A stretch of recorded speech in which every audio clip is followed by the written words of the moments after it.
Hello, Prealgebra. This is lesson 92. Our objective is how do you multiply binomials and find the area of rectangles with variable dimensions. So let's start off with this last part here, multiplying or finding the area of rectangles with variable dimensions.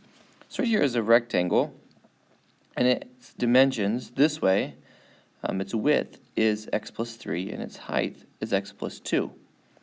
So remember that if we wanted to find the area of something, of a rectangle, it's just base times height. So I need to multiply this base by that height. Well, I don't know how to multiply x plus 3 times x plus 2, so I'm going to see if I can break that up.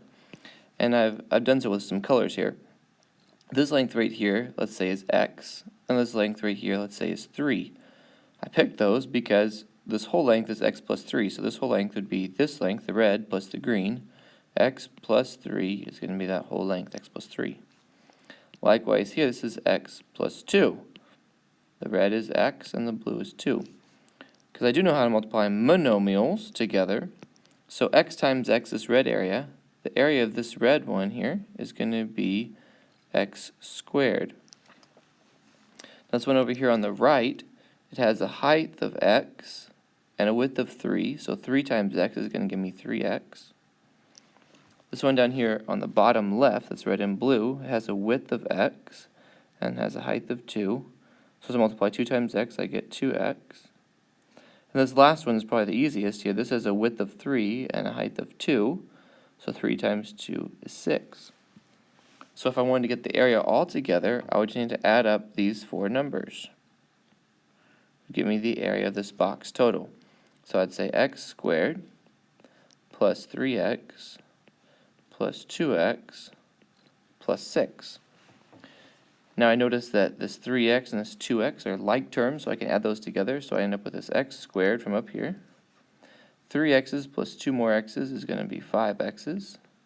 And then I add that 6 over there plus 6. So this is the area of that rectangle. So notice now, what we just did is we multiplied this x plus 3 and this x plus 2, which is the same thing as what we're doing right here. And the first thing we did is we multiplied this x times this x. So multiplied this x, so multiplied the first ones there, the first of each of those two binomials. Then next we multiplied down here this x and this 2. So this x and the 2. X and 2, so we multiplied the outer ones, the outside ones.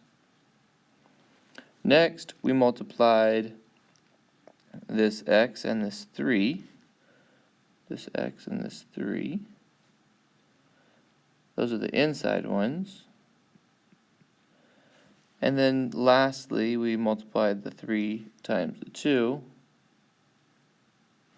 which was the last ones. And we come to this abbreviation, first, outer, inner, last, same combination there, and we call that, our abbreviation here is a FOIL. We say we want to FOIL these, first, outer, inner, last. So let's see if we can do that a few times here. So multiplying the first, x times x gives me x squared.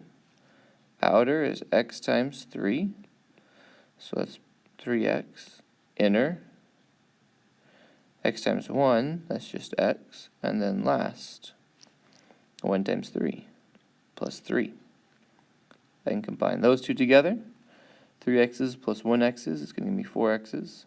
It's going to give me x squared plus 4x plus 3.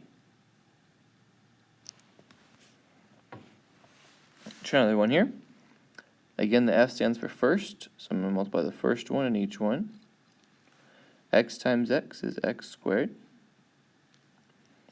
Now the O stands for outside, so the outside ones. X times 7. X times 7 is 7x. Inside ones. 4 times x is 4x. And then the last. 4 times 7 is 28. Again, we realize that we can combine those two because those are like terms. So I end up with x squared plus 11x plus 28.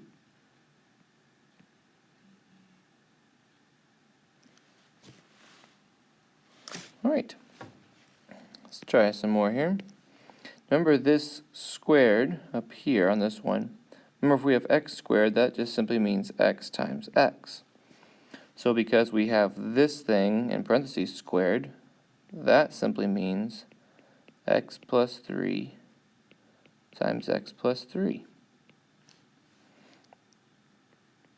That's going to be, let's see here, x times x is x squared outside plus 3x inside plus 3x plus last plus 9.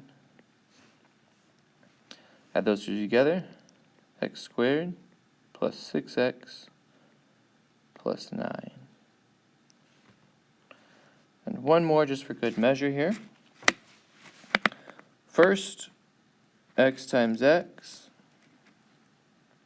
is x squared. Outside, x times that negative 2 is going to give me minus 2x. Inside here, it's going to be plus 2x. And then the last, 2 times negative 2 gives me minus 4. Combining these two, a negative 2x plus 2x actually goes to 0. So I end up with just x squared minus 4. If you haven't noticed already, your homework down here, it's on page 620, you're going to do the practice set, all of them from lesson 92, from lesson 981, and then 2 more of your choice.